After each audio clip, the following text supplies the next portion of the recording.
share to you now the ways on how to create an online express entry.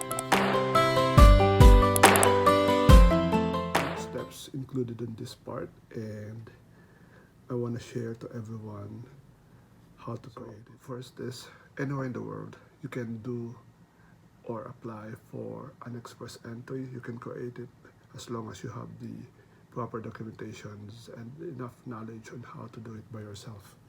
This video will help you to do that. Let's start now. How to create an online express entry profile. So first things first is you need to take a language test. Without the language test, you won't be able to create the profile. So this is the number one very important thing. The skilled immigration programs are part of the express entry systems requires applications to prove their knowledge in at least one of the Canada's two official languages. So it's either English test or French test. Skilled immigrant applicants must thus complete a government-approved language test and include the test results in their profile. For the English test, it's either IELTS or SALPIP whenever it's available, or whatever is available in your area. That will do. Now for the next step, which is your foreign education. So you need to get your foreign education credentials assessed. Of course, if it's necessary, and most of the reasons, if you're a Filipino, it's very necessary for you to have your educational being assessed. So applicants who are educated outside of Canada should have their diplomas assessed in order to ensure that their foreign education is equivalent or similar to the Canadian educations. So obtaining credential assessment is mandatory for everyone. So it takes time for that. You can maybe select some of the famous educational credential assessor like WES or like ECAS. So in my case, I use WES. I can share down below the web page or the website of the WES so that you can just click it and have a look at it and see how you can submit your credentials. You have to pay something for that, of course, and make sure that your credentials will come directly from your school, and they will be the one to send it to the WES. If it's coming from you, they will not accept it. So it should be addressed from your school to the assessor. Next is determine your national occupation classification codes. So whatever your job is, it needs to be on the NOC. In order to successfully immigrate to Canada using the express entry system, all applicants must be able to show that their work experience meets the definition of an occupation that is included in Canada's National Occupation Classification Database. So the only applicants with the following types of work experience may apply for immigration under the express entry. So that would be like the skill type 0, A, and B. So 0 are the managerial jobs, A are the professional jobs, and B are the technical jobs and skilled trades. We go now for step 4. Oh yeah, to know the NOC code, I could also give you the link below so you can find what NOC code your job belongs to. So step 4 is determine your eligibility for express entry. How would you do that?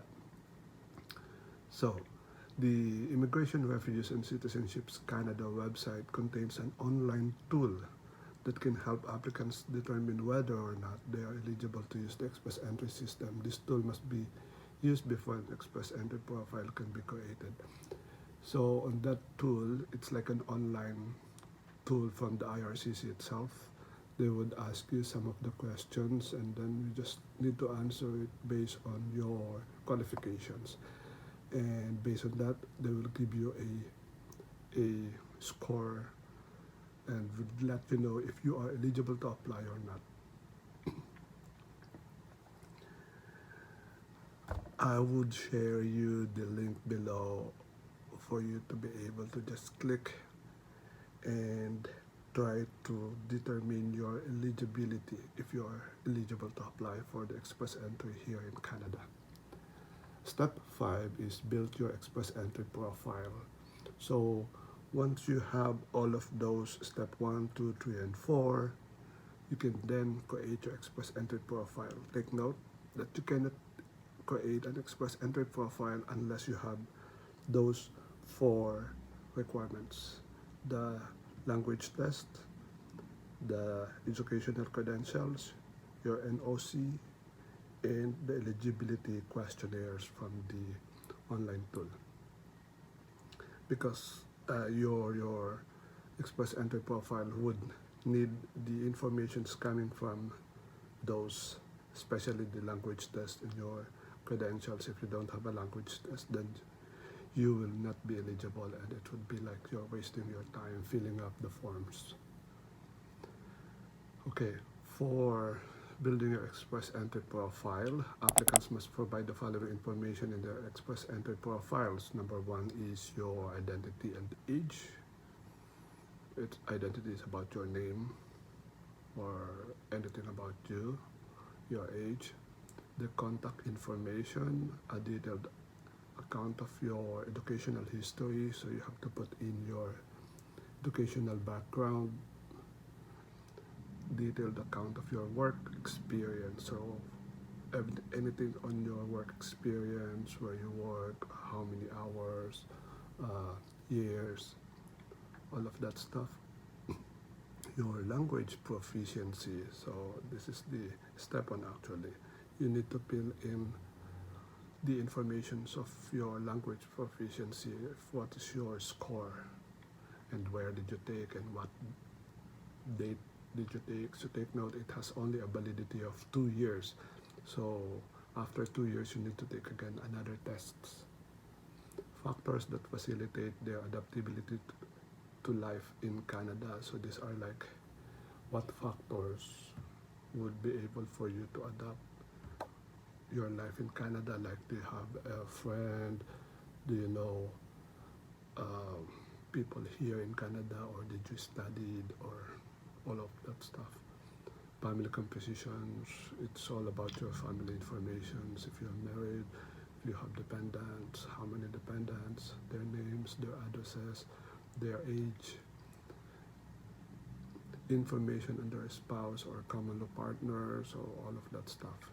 In order to be successful to complete a profile, applicants must also have in hand their passport or the travel documents, because you need to fill in your information on that. What's your passport number, the validity of it, the title and code of your occupation that best describes your work experience as stated in the NOC, like what I said, your language test results, your foreign educational credential assessment, a copy of your written job offer if you have a job offer from the Canada, anywhere in the province, proof of provincial nomination. If you are being nominated, these are for the additional points.